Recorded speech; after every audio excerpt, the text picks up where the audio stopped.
sa Banwa sang Dumalag para mag-explore sang ilang mga manami nga mga tourist spot, Kag mga manami nga mga pagkaon, Kag dako kag manami nga simbahan, kag mga palaliguan. ano pa ang kinahanglan nyo? Tara!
Hi guys! So, subong ari kami sa Plaza sa Dumalag, isa sa pinaalam yung lugar dito sa Dumalag.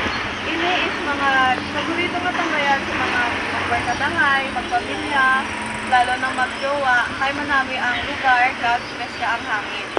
So, dali na kalibutan naton ang plaza sa Dumalag.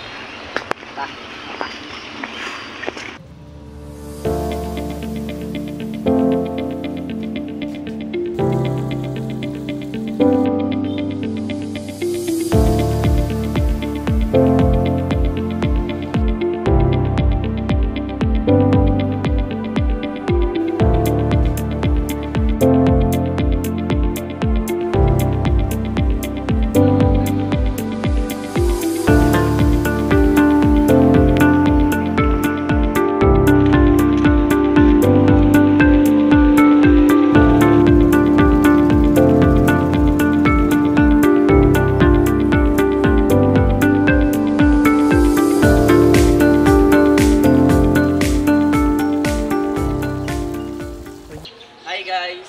Ari kita galian da sa pinakadugay nga simbahan sa probinsya sa Capiz. Hope din nyo kami nga explore nato ng sulod. So, ang simbahan nga ini is gitatag sa tong 1860. Isa man ini sa pinakatigulang kag pinakamanaming nga Baroque style sa probinsya. Kag ang pader sini is gawa sa coral stone which is nagpa-unique pagid sa simbahan nga ini. Kag ini man ang paborito sa mga tawo nga simbahan adlaw-adlaw kay manami na kag manami pa ang palibot sang simbahan. Kag kung kamo gusto niyo magbisita diri, welcome gid kamo nga magkadto diri kag magsimba diri kay manami gid diri magsimba. makagarana gid, lalo na kung ikaw is relihiyoso klase na tao.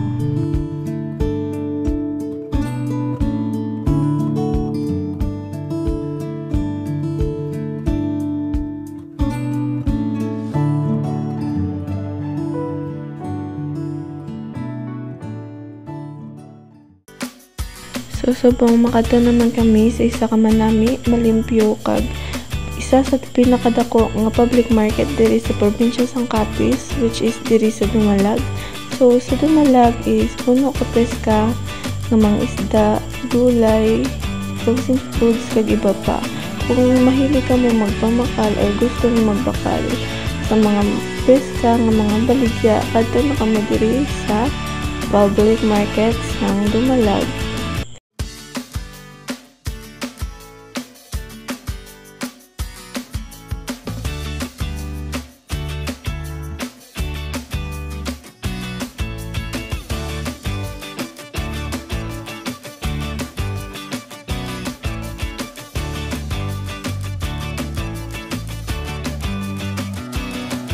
So, ari na kita, malapit na kita. Kung makikita nyo sa building na muna ang public market diri sa Dumalag. Sa kadako nga public market kag malimpyo nga lugar. So, ari na kita sa entrance kasulod sa public market.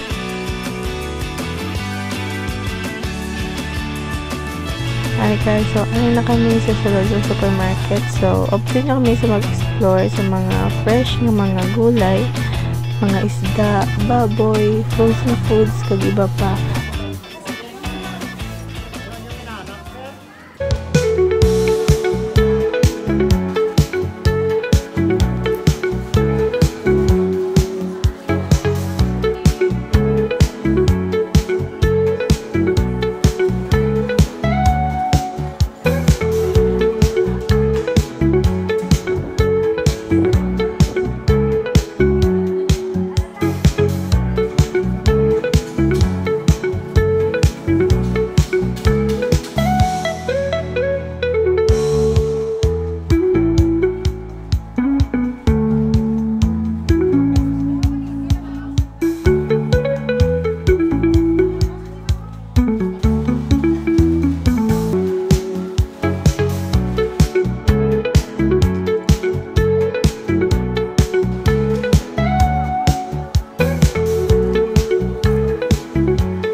Hi guys, so subong ari ako sa isa ka barangay diri sa Dumalag sa Santa Carmen. So isa ini sa pinaka manami nga lugar sa Dumalag. Kay manami ang mga bukid, nami ang view diri, may falls. Kag updin ako sa pag-explore diri. Kag waay ang upod ko diri because sa ruwas ba sila nagapuli. So ako lang danay ang mag-explore. So let's go.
So subong, ipakita ko naman sa inyo ang mga isa sa festival nga ginasaulog diri sa Dumalag, na ginatawag sang Dumalag nga Dinagsa Festival. So sa Dinagsa Festival is ginasaulog nila ang aton patron nga si Santo Niño, kag ang sari-sari nga mga tribo nga naghalin sa sari-sari nga barangay.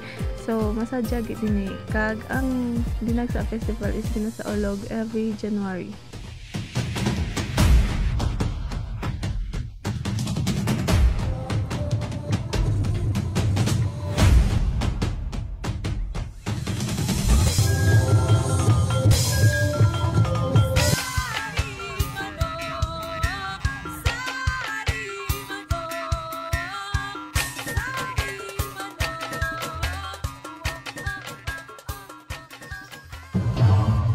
So diri naman kita sa mga manamit kag sari-sari nga pagkaon diri sa Dumalag. So enjoy.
So guys, ari na kami, pakato na kami sa Hot Spring Resort. So isa ka man nami kag pang chillan gid nga lugar diri sa Dumalag. So kung may mga hangover ka mo, gusto niyo mag-date, family bonding, kadto lang kamo diri kay man nami ginagdi mabugnaw ang tubig, please ka pa ang hangin, nami pa ang nature diri ang mga kahoy green na green gid.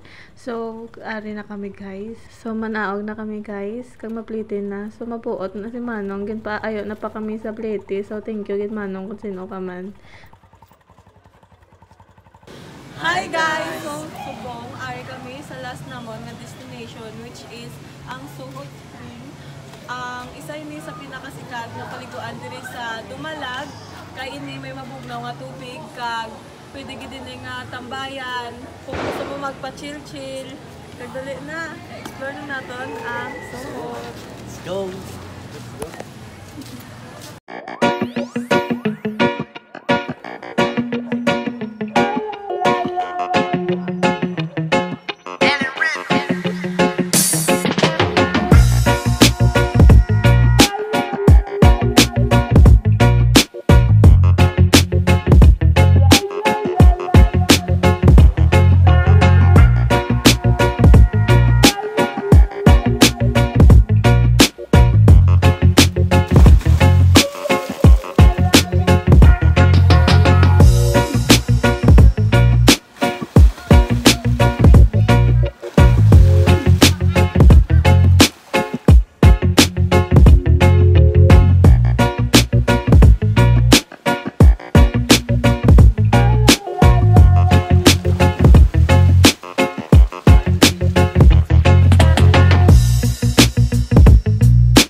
Documentary in the Dumalag.